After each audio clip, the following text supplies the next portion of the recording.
Can I welcome you very warmly to the AGM of the Art Fund? I'm Sandy Nairn, Chair, and it's lovely to see so many members here with us today, and so many members online. So welcome to those online, as well as those in the room.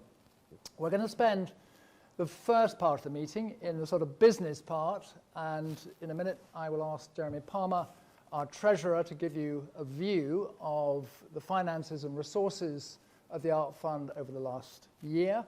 And then I will turn to Jenny Waldman, Director, to give you some of the highlights of the last year, some of which you will see already in the printed copy of the annual report, which those of you who are here, you can see on your chairs. After that sort of more business-focused part of the meeting, I'm very pleased that we have a special guest, Eleanor Clayton, who's a curator from the Hepworth Wakefield, and Eleanor and I are going to have a conversation about what I think most of you will know about, this extraordinary 1943 Barbara Hepworth sculpture, which is under threat of being exported, and everybody's working incredibly hard to raise the funds to keep it in this country for the nation's collections. I have to say it's a wonderful thing for me because I became chair in October following on from Lord Chris Smith, and it has been, if I can say so, just delightful to feel the energy in the work that the Art Fund's doing, the energy in the museums and galleries of this country, working with artists, working with historic collections, working in so many ways, developing new audiences, and much else beyond. But all of that, I have to say straight away, is made possible by you as members of the Art Fund. It's your support that makes everything the Art Fund does a possibility at all. So really, I just wanted to start with a huge thank you. You make it all possible. Over this last year, just in outline, the Art Fund was able to give grants totaling £5.4 million, out of which 2.6 million were grants for acquisitions to particular museums and galleries developing their collections. But that sense of where the Art Fund is doing, of course, much more beyond, well, with collections and beyond collections, extending and supporting good curatorship, extending and supporting good education work, thinking with museums and galleries how they are looking for new audiences. All of that is such an exciting part of where Art Fund is, and I'm very pleased that we can report on this last year. After we've had Jeremy and then Jenny, there'll be a chance for questions, and we'll try and cover, if we can, answers to those. Any questions that don't get answered, I should emphasize, will get answered in the follow-up to the meeting. But I'm now going to hand over to Jeremy, who'll give a view of the resources and finances of the last year. Jeremy. Thank you very much, Sandy. Good afternoon, everyone. It's a great pleasure to see you all. I'll try and gallop through the numbers and give you a picture of where we are. I suppose if I had to summarize in a sentence or two, we continue to live in difficult times for museums and galleries and for many of our stakeholders. That means we are working extra hard. The team here works incredibly hard, both to do what we can to provide that support, generate more income wherever we can, but also to manage our own costs and efficiency. As a result of that hard work, I think we're actually very well placed for the future, but it's not easy. A little bit more detail. Obviously, visitor numbers for many museums and galleries, while they're still on an upward trajectory, are still not where we would love them to be, and neither would they. Over half of the venues are at or above pre-pandemic levels, but the ongoing effects of the cost of living crisis and wider funding concerns negatively impacted the sector overall in 2024.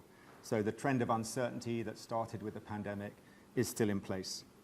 2025 has also started with, I think it's fair to say, mixed news.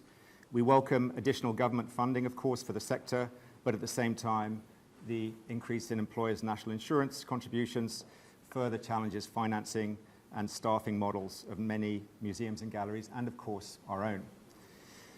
So throughout this difficult period, the Art Fund's priority continues to be to respond to the sector's needs and to support museums, galleries, and historic houses across the UK, while ensuring we remain well placed to do so well into the future.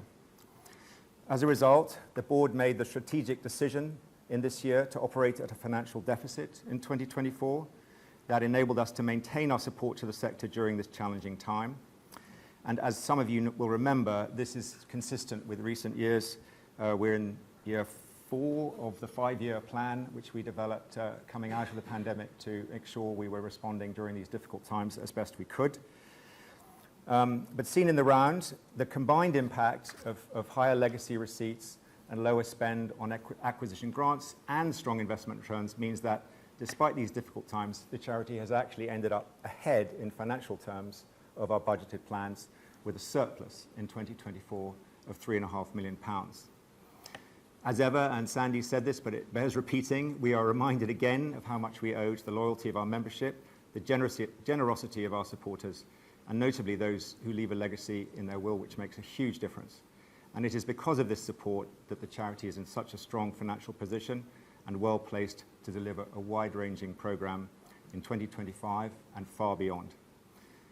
At the same time, as already noted, we take very seriously our responsibility to manage our resources responsibly and efficiently and carefully. And there is further evidence this year of cost management, as you will see. A little technical point, but interesting for those of you who are interested in these things. We did appoint a new auditor in 2024, Crowe. The appointment of a new auditor is always an opportunity to have fresh eyes, look at what we're doing carefully and scrutinize us. And we welcome that opportunity to get this fresh professional scrutiny, and we're grateful for them for the support of the course of this cycle. So there's a summary for you. I'm just going to gallop through 3 slides on our performance, overall income generation, our efficiency, and then our impact. So the first slide, as you can see, is performance. This chart shows the total income over the last 5 years. You can see that total income in 2024 increased to 17.7 million from 16.3 in 2023. As ever, we see this every year. We can see in this data the volatility of legacy receipts, which I referred to, and fundraising income. There are lots of different influences here, factors like the timing of fundraising for specific programs, and of course, when we receive substantial donations, such as the Rort Fund, which we received in 2023, these timings affect that part of the chart. Overall, we're happy that the membership continues its gradual growth since the pandemic, which was such a dramatic hit in 2020. Income here grew to 8.7 million in 2024. That's driven by really focused marketing activities, investing in recruitment, but at the same time, it does remain hard work. Membership income and member numbers are actually below the assumptions we made in our 5-year strategy, and of course, things like cost of living pressures remain a challenge here. On the next slide, we can talk a little bit about efficiency. How do we manage our costs? This is what we spend to turn our income into impact. And here you can see that you can see you see support costs at the bottom there in blue. You can see them as an absolute value, and you can see them as a proportion of total expenditure. Of course, as already said, we're a charity, and as a charity, the Art Fund is focused on delivering the greatest possible public benefit to the widest possible public, at the same time, keeping a close eye on those support costs and an overall return on the investment of our funds. The fruits of this are clear to us in the detail. We see that despite continuing inflationary cost pressures in 2024, those support costs at the bottom, which include associated staff costs, have remained at 2023 at 2.8 million. So they're flat on last year, and they came down, if you remember, from 3 million. So we're holding, and the team is doing a great job here of holding these costs down. It's worth noting that in 24, there were some one-off costs of change in there. At the same time as those numbers remain flat, the percentage has nonetheless risen. That, of course, is just a mathematical outcome of the fact that expenditure fell a bit. So even if you keep costs high, you get a slightly higher percentage there in terms of the overall efficiency level. But you can see, I hope, the combination of how we're trying to keep our costs down and continue to maximize the efficiency of how we're spending our money. That takes us on to impact, the fun part. This is where we actually see the results of all the hard work that happens and all the generosity that we are the beneficiaries of. So here you can see how this has changed over the years, the scale and the composition of our charitable expenditure over the last 5 years. And as you well know by now, from 2020 onwards, we have been adapting the program in order to respond to the needs and challenges of these specific times that the sector has been through. Obviously the pandemic and obviously continuing costs of living pressures. In line with our core mission and our charitable objectives, our grant giving provides vital funding every year to help museums acquire and share works of art across the UK, support the professional development of curators, and mainly, of course, inspiring more people to visit museums. You'll hear a lot more about that shortly. But overall, in 2024, the total value of the charitable program was 16.6 million, which, as previously noted, is down a bit from the 18.2 in 2023. This $1.6 million pound fall can largely be explained by the drop in grants for acquisition. In 2024, £2.4 million were the grants for acquisitions. In 2023, 3.8. That's a £1.4 million reduction. This results from a lower number and a lower value of the grant applications received, and also greater scrutiny, which results in a slightly lower success rate. I want to emphasize here that this is not planned, this underspend. There is an inevitable variability in annual expenditure, which we see over time on acquisition grants. It's quite normal as the number and value of applications fluctuates year on year. But as ever, we are doing all we can to be helpful to those museums and galleries which need this kind of help. And at the same time, we're still seeing some great applications. Of course, Sandy's already mentioned the £750,000 commitment which Art Fund have recently made to the Hepworth Wakefield for the amazing Barbara Hepworth, on which we're going to be hearing a lot more later, which I'm looking forward to a lot. So beyond acquisitions, a further £3 million was committed to support funding art, and £1.9 million to the Reimagine Grants Museum of the Year, and work on advocacy and campaigning to amplify the sector. The audience-making spend, £9.3 million in 2024. That includes £6.2 million to promote museum visiting through the National Art Pass, and also servicing the membership, 142,000 of you now, and £2 million of digital support to the sector. So to sum up, the trustees feel the Art Fund has delivered another solid year of support to the sector, despite the difficult times we continue to be in.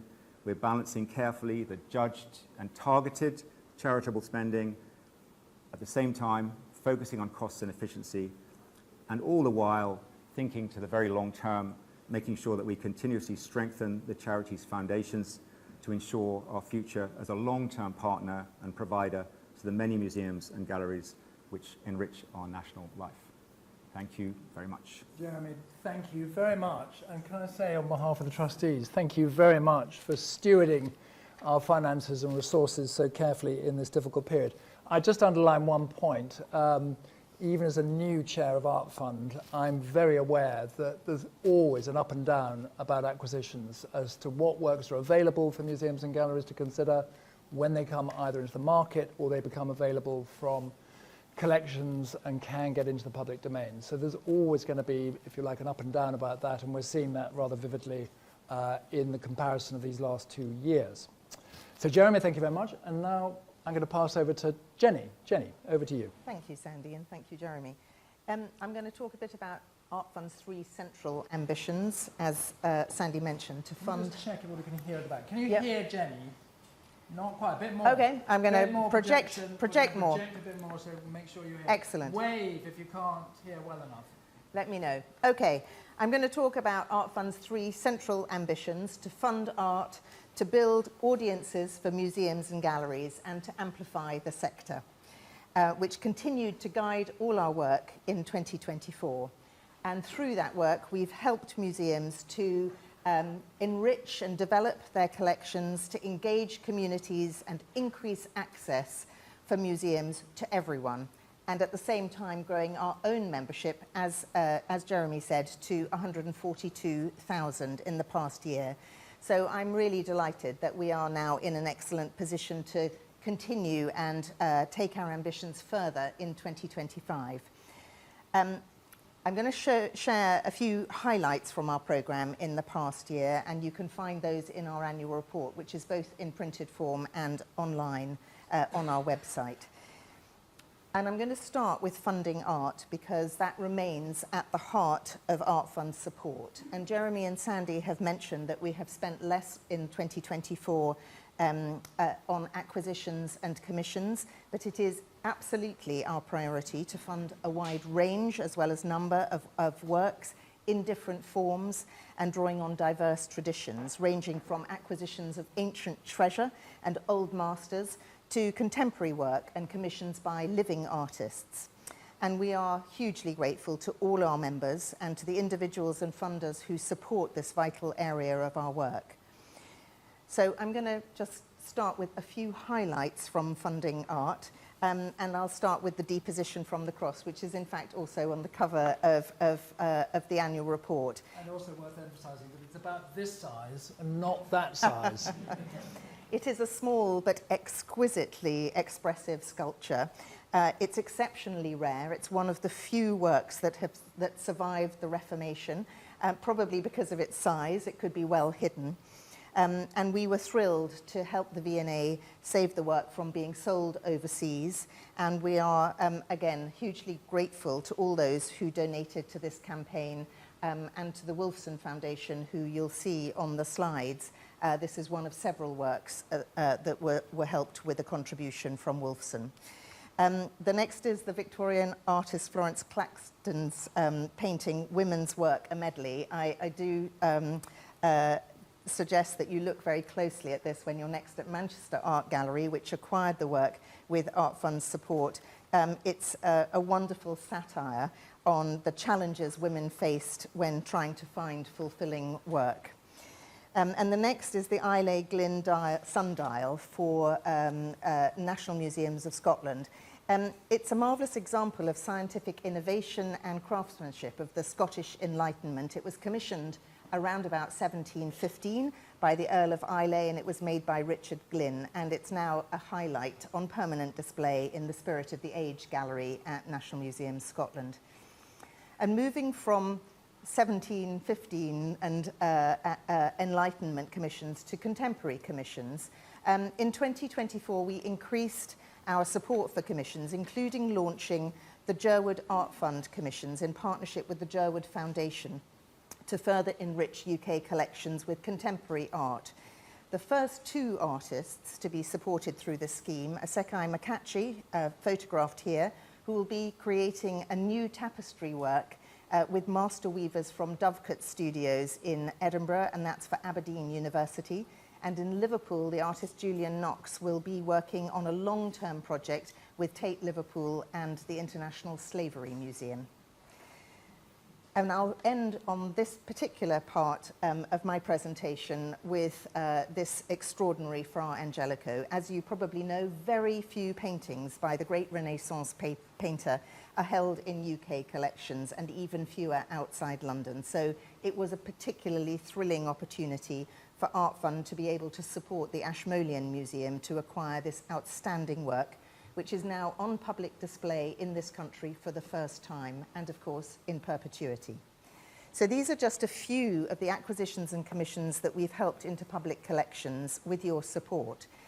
And as well as inspiring visitors both now and in the future, I consider them to be kind of catalysts for further impact. They are catalysts for research and discovery, for exhibitions, for engaging new audiences, for schools and learning programs, sometimes for whole new galleries.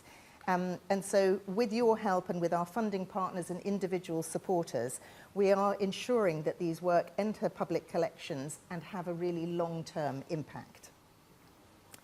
The second area I want to talk about is engaging audiences.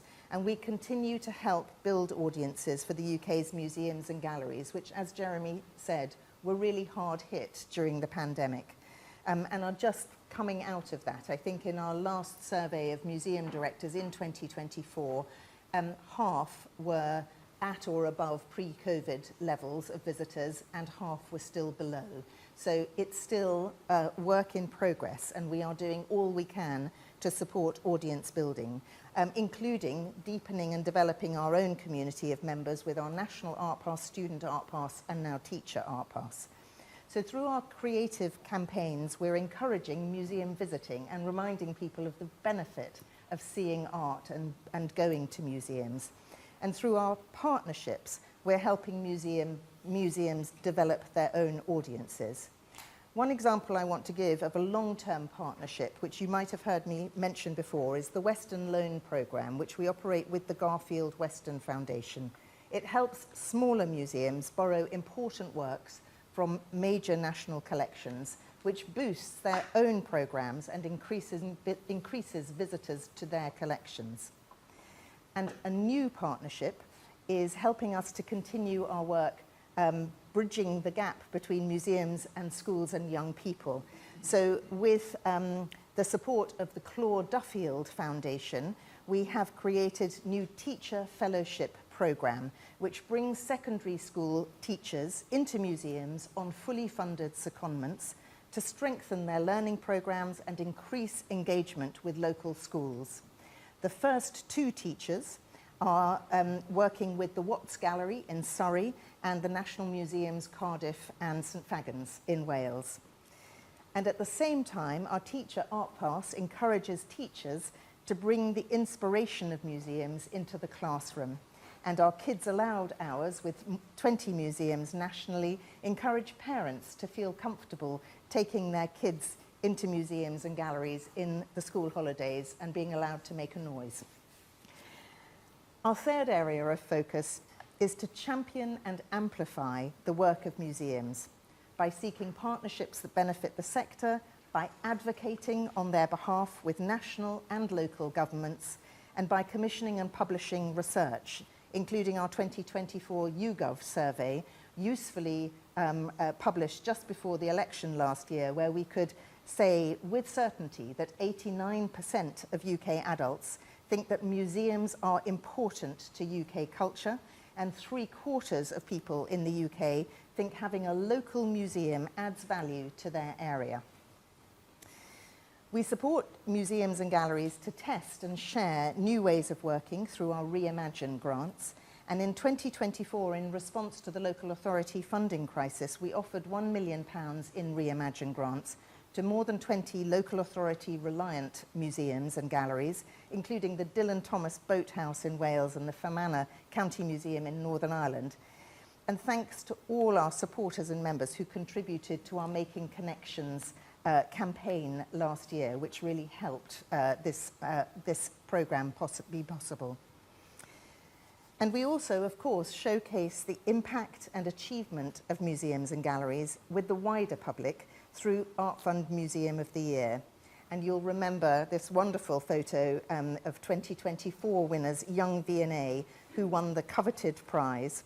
And just 3 weeks ago, we announced the 2025 winner, Beamish, the Living Museum of the North, at a ceremony in Liverpool and aired live on the BBC One show, and that celebrated at that event all our shortlisted museums: Beamish, Chapter in Cardiff, Compton Verney in Warwickshire, Golden Thread Gallery in Belfast, and Perth Museum in Perth and Kinross. And if you haven't seen any of those, do go and visit. They are all brilliant museums.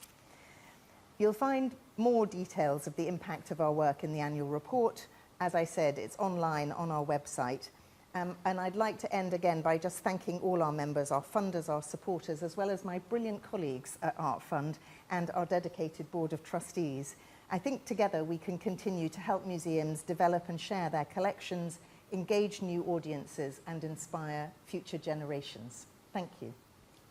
Jenny, thank you very much. But actually, I was about to thank you because really, I think on behalf of the trustees, we really want to emphasise how you and the whole Art Fund team do fantastic work making all this happen. And what you've given us is really just a little snapshot of everything that's going on. Art Fund is not a large charity, but it is determined always to, if you like, punch above its weight and to do much more with your help and your resources. But I should also take the opportunity as chair to thank my fellow trustees, because it's all of the trustees who helped make this possible, getting involved in the decision-making, thinking about the long term, the strategic future, as trustees should, thinking about good governance of the charity. And I can say, as a new chair, that I've been, again, delighted to find such a committed and involved set of trustees.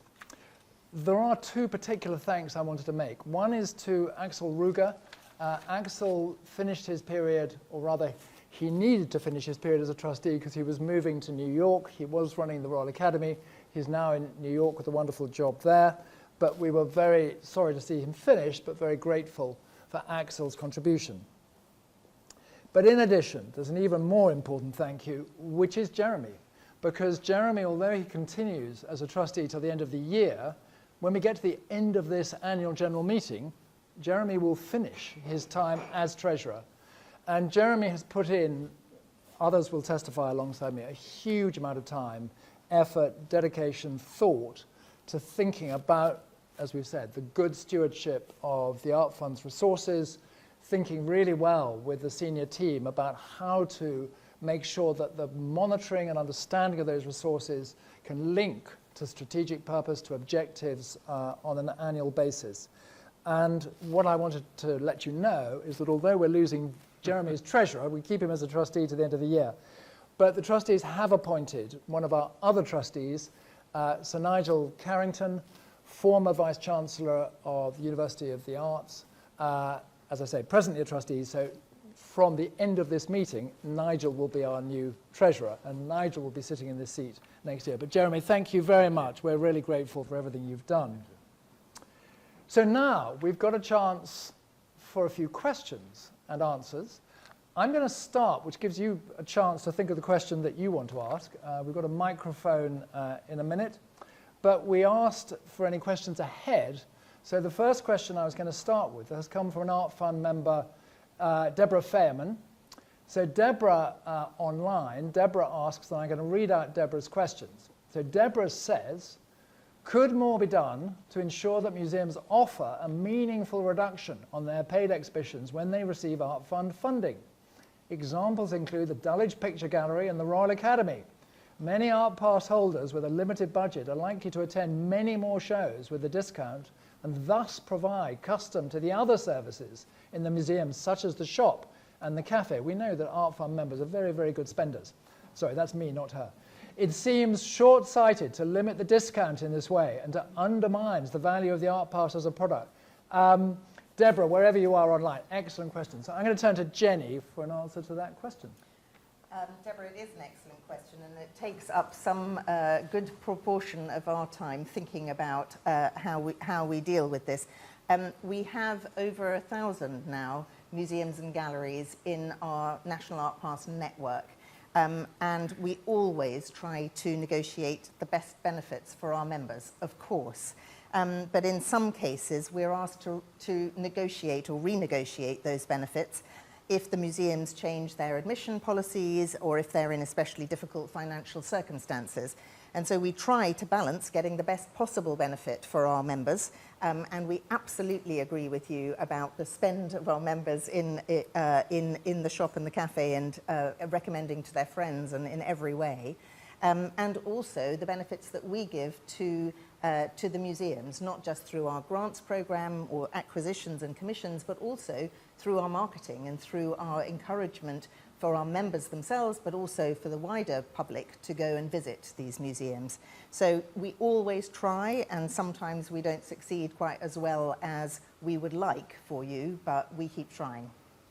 Yeah, I think it's fair to say that there is no way of forcing museums and galleries to love us, to love the Art Fund. I mean, they all do, but you know, they are having to think about their bottom line as well. So there is a kind of trade-off they're all having to think. I think it's fair to say. Yeah.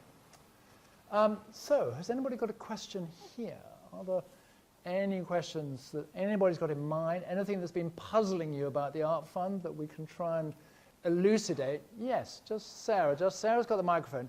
I'd love it if you'd probably stand up if you don't mind and tell us who you are, because by speaking with the microphone, it means everybody online will hear you, whereas we can hear you in the room, but unless you're in the microphone, they don't hear you. But anyway, please go No ahead. pressure, no pressure.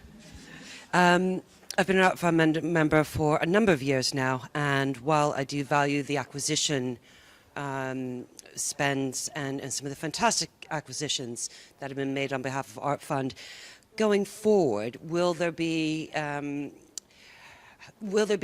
attempts to potentially lobby or ask people to gift their works of art to Art Fund, and potentially to lobby against people having to quote market values for inheritance purposes? Is there any way in that we could possibly look at bequests, bequeaths and gifts of works to the Art Fund rather than having to potentially pay market rate through acquisition? It's a very good question, and I'm going to pass to Jenny in a second, but certainly from my own experience working in museums and galleries, I'm well aware that many of the best things that have come into public collections, not just national collections, into collections around the country, have actually come because of very good relations with particular collectors, sometimes borrowing works and therefore displaying them and getting to understand why they're important. And it has to be said, individuals being very, very generous about whether they will make a beneficial sale, whether they will bequeath something. So you're quite right to point out that those relations are there. What I've been intrigued to see with Art Fund, and Jenny will say more, is that actually Art Fund's doing work all the time to advise collectors or anybody who owns works of art to think about the future of those works of art. So Jenny, do you want to add and say more on that? Yes, and I have made a mental note for next year to make sure that in the AGM that I talk about our gifts and bequests programme, because we do, as you say, Sandy, have a small and brilliant team who work with collectors on gifts and bequests. And we published recently a small pamphlet online called Everybody is a Winner, and it's all about how the donor, the museum and the public gain and benefit from gifts and bequests. So we can advise collectors. We are particularly useful, I think, because we have such a broad knowledge of the museums and collections in the whole of the UK. And so if a collector has a particular collection or a particular work, we can think immediately of the 5 or 6 museums or collections that might be interested in that work. So we really operate a kind of partnering programme, and we also can advise to an extent on the kind of legal and financial side of gifts and bequests. The work done on acceptance in lieu and the cultural gifts scheme, which are the tax benefits that a donor can give through gifting or bequeathing, is operated by the Arts Council, and that publication, Everybody is a Winner, we co-published because it explains what we do and what the Arts Council does, which are two different but very complementary things. Jenny, thank you. Now next, I'm going to take another question, very helpfully put in by one of our members online. So Chris Kelleher, Chris, wherever you are, you asked, does the Art Fund have any plans to create a mobile app? I think it would be widely used and would be an amazing asset for members. Jenny. Well, the good news is that we are developing an app, and actually it's called the Art Pass app, which is the acronym APP, which is completely brilliant. Yes, that makes sense. We're developing it now, we're testing it, in fact, with our staff to see the complexity for us is, of course, it has to work in every museum and gallery and collection where the National Art Pass is taken, and not all of them have a swiper. So we're working on that, we're working on the digital, and we will be in touch with members about a launch date soon. The first thing that we'll do with the app is put the Art Pass on it, so it will be a digital Art Pass, and then once that's launched, we will develop further develop the app further, and we'll be asking for your feedback on what you would most like to see on the app. Jenny, thank you. Right, any more? Next question here. Who else has got? Yes, someone's got a hand there. Sarah, have you got the mics just coming your way, Sarah? Hi, John Baker. Do you do anything with the data which you get? You must have a hugely... Sorry. No, it's fine. It's recording for the online. So right, okay, sorry. Do you, what do you do with the data which you get? Because you've got a rich source of data, which presumably can be used for all sorts of valuable purposes. I'm not... Actually, again, I'm actually in favour of having the data, because to me it should be used for, knowing which museums are getting the most, what members are most interested in, but also going to someone like the Royal Academy and saying, you're getting more publicity than we are for the quid you're giving people off. So actually, sod your quid, we don't want it anymore. We'll use those who actually give us the lowest support, but it also helps in terms of support to museums. Like, I went to the Cartoon Museum this afternoon on the way here, and that's £12 straight discount, which you get for not doing that. But they obviously don't get anything necessary from that. But there's a lot, presumably, which the data, which of me going there, of which others going there, can be done to help. And possibly, if other people following sort of patterns there, to help them with acquisitions or publicity and so on. Anyway, basically, the data's a rich source, and to what extent you're able to use it. I think I'm going to turn to Jeremy, who has been a data champion amongst the trustees of wanting to make sure that data was being put to its best use. It's a great question, and it just also gives me the opportunity to compliment you on the app, which I think is a wonderful. Obviously, the app is part of what is could be characterised as a long-term transformation which is happening in the background at the Art Fund, where the focus on data, partly in the way that you suggest, but in many other ways, is going to be enabled. In order to do that, as I'm sure you know, a lot of work has to be done on infrastructure and new systems, and there is a big project underway at the moment, which is, I think it's safe to say, everyone at the Art Fund is involved in, to introduce a new CRM. Say what the letters mean. Customer Relationship Management System, CRM system. Sorry for the jargon. Which will fundamentally enable us to not only capture the data, but use it. There's a lot more that could be said. There's a great deal of care taken about privacy. I think it's very important to emphasize that. We have done a lot of work, the team's done a lot of work to protect us from cyber threats and all that kind of thing. But the world of data is absolutely one which the Art Fund is engaging in. This project to introduce a new customer relationship management system is part of that. The digital app is part of that. And absolutely, the vision is in the future to be able not only to support museums with more useful data for them, but also to help us listen to you, to listen to the members and see what we're learning there, and then provide a better service all around. So it's a great question. I know it's high on the management's agenda for the next couple of years.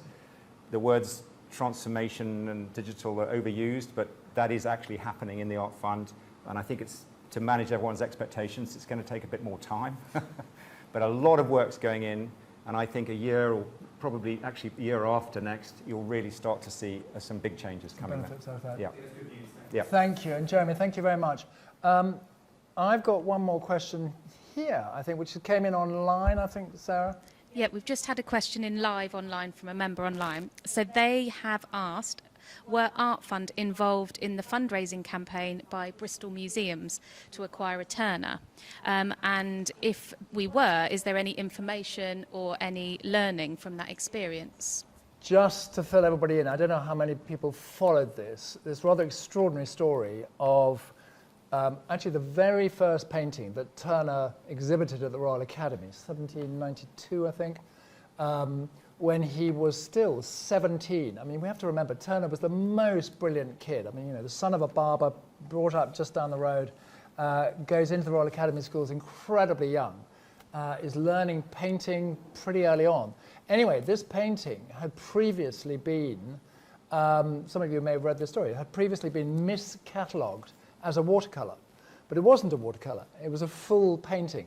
But it was of the gorge where the Clifton Suspension Bridge now is, and it was of the Hotwells as they were, and it was absolutely the sense of Turner becoming Turner, in the title of the coming squall and a figure luring at the sky above. Anyway, Bristol Museum and Art Gallery, despite their tremendous difficulties, like most local authority museums, were determined to try and get it. Sotheby's had set an estimate of I think it was 200,000 to 300,000. Bristol came to Jenny and the team saying, look, if we're going to have any chance, we will have to bid quite a bit higher than that, to which the team here absolutely agreed.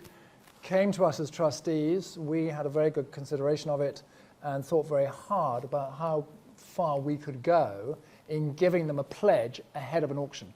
I mean, it has to be said, auctions are very, very difficult for public collections. Just the very nature of the auction house where you simply don't know.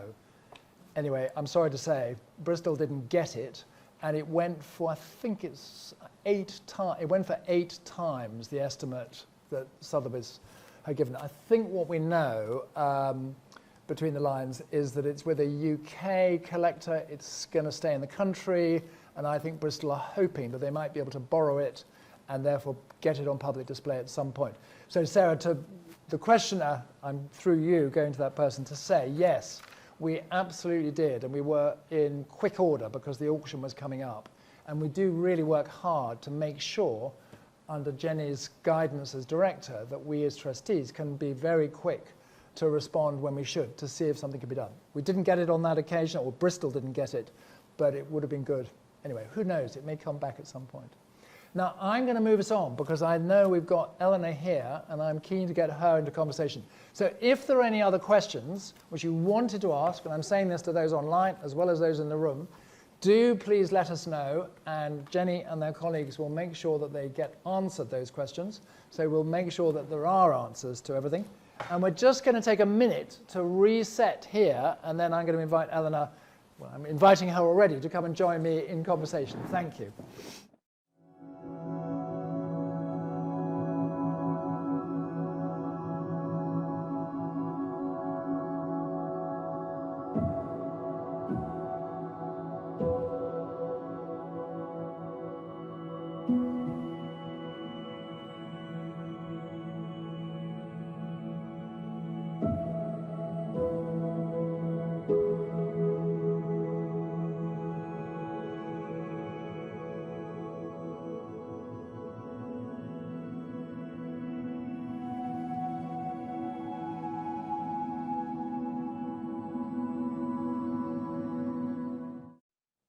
So I'm delighted that I'm now joined by Eleanor Clayton. Eleanor is the head of collection and exhibitions at the Hepworth Wakefield. And our topic is this 1943 sculpture by Dame Barbara Hepworth. This is sculpture with colour, bracket, oval form, pale blue and red. I think I've got that right, the full title. And just to give you the immediate update, this is the target to acquire this is 3.8 million. That's because it came up at auction and someone successfully bid for it who's an overseas buyer. They paid 3.8 million. They wish to take it elsewhere, and this is where the export stop system, as you will know, works. It's only for the most important works. We have to remember that. It's only ever under very careful consideration of those few works that really are important to think about whether they can be kept in this country. So between Hepworth Wakefield and the team here at Art Fund, fantastic work has been done so that out of that 3.8 million, I am informed by Alice Regent, Director of Development here, that there is now only 550,000 to raise and about 6 weeks to go. But actually, thrillingly, I'm told here, 1,900 people have made contributions towards this. So anyway, so the campaign's going very well, but there's still more to raise. But I wanted, Ellen, to ask you whether you could tell us, first of all, why is this sculpture so important? Yeah, absolutely. Can everyone hear me at the back? A bit croaky today. Thank you. I just want to say firstly, thank you so much for having me here, and thank you to Art Fund and all the members, because really without this organisation we wouldn't be in such a terrific place and unbelievable place with this campaign. as you note, this is very unusual that a sculpture is blocked for export, and it's only for these very, very special works. So this work was made in 1943. Barbara Hepworth, as you all know, is probably one of our most famous artists, and I think modern sculpture wouldn't be the way it is today without her kind of influence. She's really shaped the way we think about modern sculpture, modern British sculpture.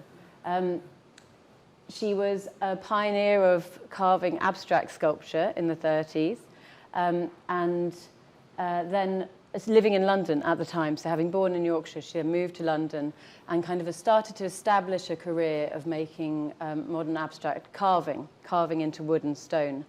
It was in the late 30s that she had her first solo exhibition in 1937 in London, and things were going very well in this direction. And then, of course, in 1939, it was the start of the Second World War. So she left London 5 days before war was declared, and she remembers this in her memoirs, that she left with her children. She had triplets. Triplets in the back of the car. That's right. So she had 4 small children at this time, left London with her family. She remembers a handful of carving tools and a maquette for sculpture with colour. For this work, a plaster maquette that she'd started making. And those were the only things she took with her.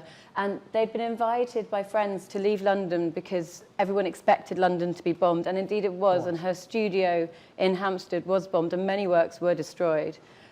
So she ended up going down to Cornwall, first staying with friends and then settling in Carbis Bay. And at first in a very small house, then with a larger house that had a studio where she could carve, and that's when she made this work. So you see within this work both the kind of abstract forms that she'd become known for in the 30s. She was working a lot with white marble at that time as well, this kind of pure geometric form that put her in the network of friends and peers of people like Mondrian and Garbo, this kind of international crowd that she had been part of in London. But then in the sort of later 40s, you see more of the impact of the new landscape that she found herself in her work. And so an example of that is Pelagos, which is made in 1946, held in the Tate collection, which is named, Pelagos is Greek for sea. So you see this very much kind of lyrical evocation of landscape coming through. And those sculptures are carved in wood, painted, often on the inside with colours, and strung. So she talked about these two things, colour and strings, being the kind of impact of moving to Cornwall. The colours were the concavity she saw in the caves. This was what Hepworth remembered. I'm sort of semi-quoting. And the strings were the tension she felt between herself, the hills, and the winds. So, Ellen, I'm very intrigued by this sense that she had the maquette, which she'd already made in London, but somehow, is it fair to say this, in 1943, this becomes sort of part of Cornwall, or her sense of being in the Cornish landscape, seascape? So is that right, that there's something happening about being in Cornwall, as well as where she'd been as part of an international sort of constructivist movement? Yeah, absolutely. So for me, this is probably the most important of Hepworth's works. It's certainly my personal favourite. And one of the reasons for that is because you bring in all of these things. So you see the sort of constructive international influences and networks and conversations really from the 30s, but then combining that with this very British landscape, the colour, the opening up of the sculpture. So there had been piercings before, but this very complex form. I love the fact we have the video so you can really see it in the round, because it's so important with Hepworth's work to be able to move around them.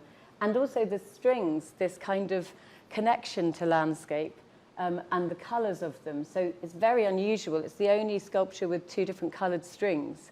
So the strings are both red and yellow. And on that, in a minute, I want to ask you about the connections to Wakefield. But before I do, I was amazed that the strings are the original strings. Yes. Because I just assumed that somehow, in this passage of time, string would have been replaced. No. But tell us, if you like, why has it been able to stay in such good condition, that is the original strings?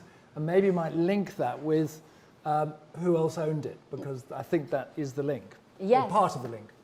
Yes, so as I say, she wasn't able to to work very much in the early years, and she did a lot of drawings, which she called her sculptures in 2 dimensions, and they were sort of these strong crystalline forms that you then see kind of turning into these sculptures when she finally has the space and the time to be able to carve. They were sort of kept afloat, Hepworth and Nicholson, through selling these drawings to key collectors, and one of these was Helen Sutherland, who was a really important British collector. Just say a word about Helen Sutherland, because she is important in the story, isn't she? Yes, she's a really important collector of British modernism. She was based up in Cumberland and supported Nicholson as well as Hepworth and others of that sort of group. And she had these sort of wonderful correspondences with Hepworth around this work as well, actually. So this was one of the works that she bought directly from Hepworth, and wrote very beautifully about its shape. And these works were often kept on a turntable so that collectors could move them around in their homes. Just say a bit. So this idea, is this a Barbara Hepworth thing, that you would be on a turntable and you could turn it around? I've never known I don't know of any Henry Moore that sits on a turntable. No, I've never known of any others, and so some of them are still on their original turntables. There's some in the Hepworth Wakefield collection from later, from the 50s, that were bought from Hepworth and sort of the year they were made. Is it as simple, so to speak, as Hepworth wanting a viewer to really get all the different angles? That by having it on a turntable, you just emphasised the whole idea of, obviously you walk around a sculpture, but if you can't walk around it, you turn the sculpture. Yes, I think that's it. I mean, so the physical interaction with sculpture was so important to her. You know, she said sculpture is rhythm and dance and everything. That was one of her kind of, your body is implicated. And I think that was why you see this in her work. So if they had to be in someone's house in one particular way, they could see it from all sides.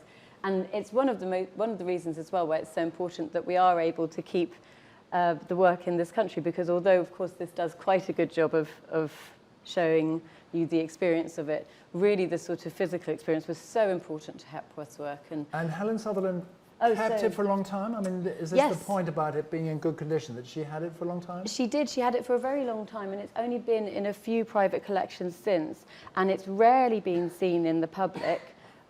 It's only been lent something like twice in the last 40 years. So it's an incredible opportunity, really, for us to not only be able to save it for the nation, but then be able to have it on public display.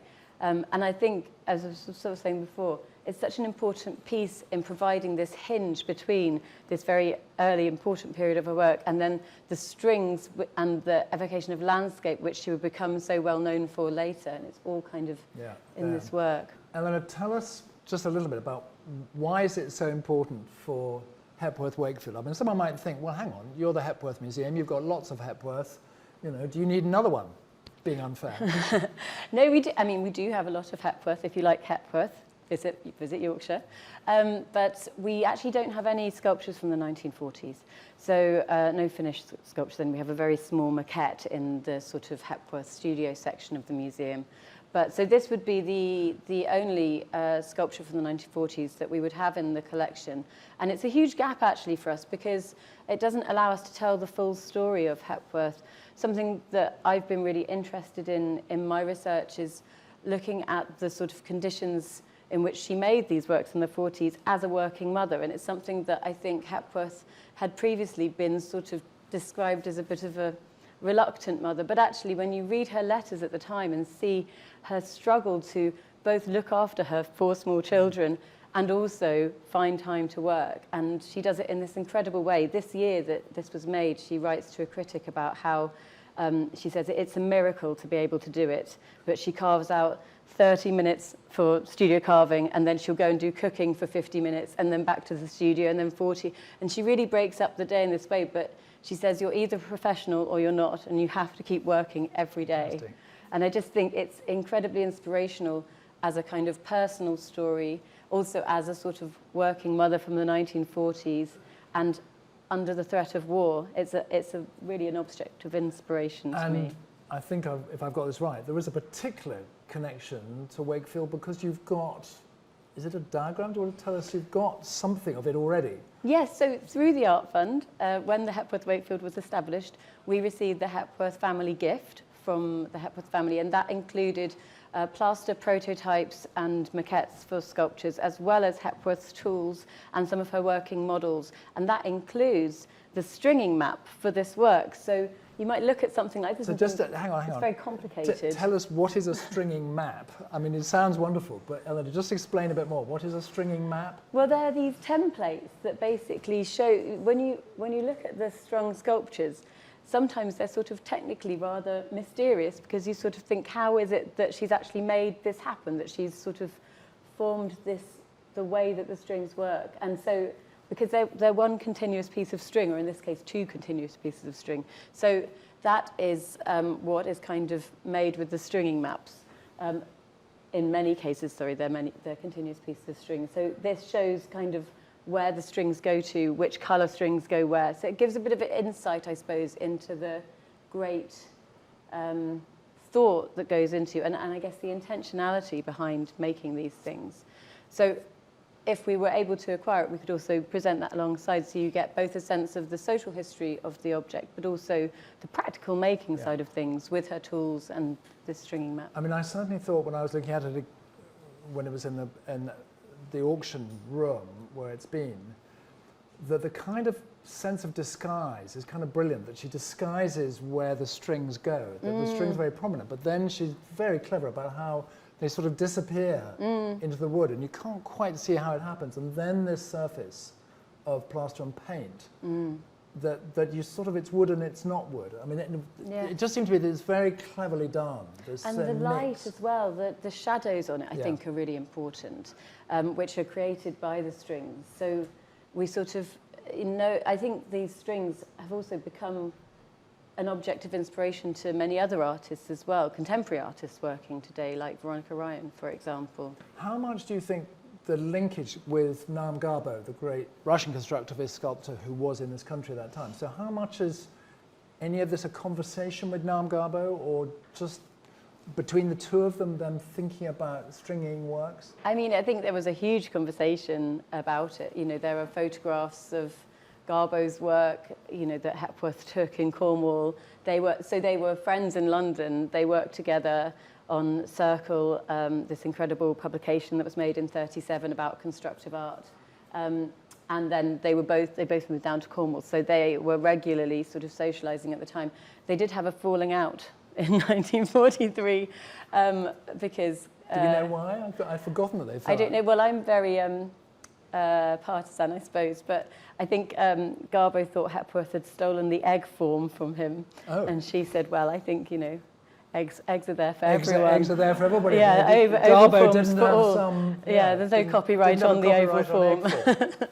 But don't quote me. Well, Eleanor, we want to thank you very, very much for coming to join us today. But I think more than that, what we really want to convey to everybody here, everybody online, is that this is a critical moment. I mean, it's whatever it is, 5-6 weeks to go.